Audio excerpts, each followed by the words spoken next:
Technique easy এডুকেশনের পক্ষ থেকে তোমাদের জন্য রইল অনেক অনেক শুভকামনা। এখনকার পর্বে আমি 5.1 অনুশীলনীটি 21টি পর্বে বিভক্ত করে প্রত্যেকটা অঙ্ক সমাধান করিয়েছি।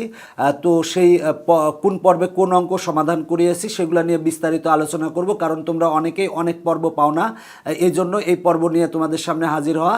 এই পর্বগুলোর লিঙ্ক তোমরা ডেসক্রিপশন বক্সে পাবে, ওইখানে যদি ক্লিক করো সেক্ষেত্রেই তোমরা পেয়ে যাবে। প্রথম পর্বে আমি বেসিক তথ্য নিয়ে আলোচনা করেছি, অবশ্যই এই পর্বটা মনোযোগ সহকারে দেখবে, তাহলে পুরো অধ্যায় সম্পর্কে তোমার ধারণা হবে। দ্বিতীয় পর্বে আমি তোমাদের পাঠ্য বইয়ের 1, 2, 3 এই 3টা অঙ্ক সমাধান করিয়েছি।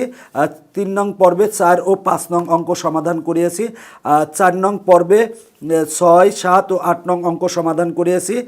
5 নং পর্বে 9, 10 ও 11 এই 3টা অঙ্ক সমাধান করিয়েছি।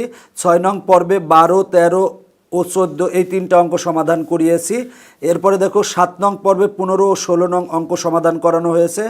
8 নং পর্বে 17, 18 নং অঙ্ক সমাধান করিয়েছি। 9 নং পর্বে 19 এবং উদাহরণ 7 নং অঙ্ক সমাধান করিয়েছি।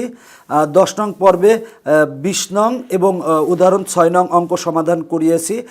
11 নং পর্বে 21 ও 22 নং অঙ্ক সমাধান করিয়েছি। 12 নং পর্বে 23 নং অঙ্ক সমাধান করিয়েছি। 13 নং পর্বে উদাহরণ 1, 2 অঙ্ক সমাধান করিয়েছি।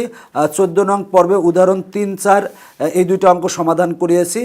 15 নং পর্বে উদাহরণ 5 নং সমাধান করিয়েছি। 16 নং পর্বে 24 নং অঙ্ক সমাধান করিয়েছি। 17 নং পর্বে 25-এর ক, খ, গ এই 3টা অঙ্ক সমাধান করিয়েছি। 18 নং পর্বে পাঠ্য বইয়ের 95 পৃষ্ঠার কাজ ক, খ এই 2টা অঙ্ক সমাধান করিয়েছি। 19 নং পর্বে পাঠ্য বইয়ের 97 পৃষ্ঠার কাজ সমাধান করা হয়েছে। 20 নং পর্বে পাঠ্য বইয়ের 99 পৃষ্ঠার কাজ ক, খ সমাধান করিয়েছি। 21 নং পর্বে পাঠ্য বইয়ের 99 নং পৃষ্ঠার কাজ গ সমাধান করা হয়েছে।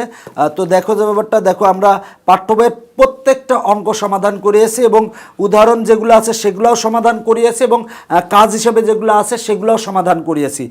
এছাড়া এই অনুশীলনীর সবকটা অঙ্ক সমাধান করানো হয়েছে। তবে এরপরে এই যে স্টার দেওয়া আছে বলতে, আমরা এরপরে যদি এই অনুশীলনীর যেহেতু পাঠ্য বইয়ের অঙ্কগুলা, উদাহরণগুলা এবং কাজগুলা সবগুলাই সমাধান করা হয়েছে, এরপরে যদি কোনো অঙ্ক সমাধান করানো হয় সেক্ষেত্রে যদি কোনো ইম্পর্টেন্ট অঙ্ক যদি সমাধান করানো হয় তাহলে আমরা নিচ দিয়ে লিঙ্ক দিয়ে দেব। তাছাড়া যদি বোর্ড কোশ্চিন সমাধান করা হয় হবে বা সৃজনশীল অঙ্কগুলা সমাধান করানো হবে বা হয়েছে, সেগুলা তোমরা এখানে লিঙ্ক আকারে পাবে পরপর।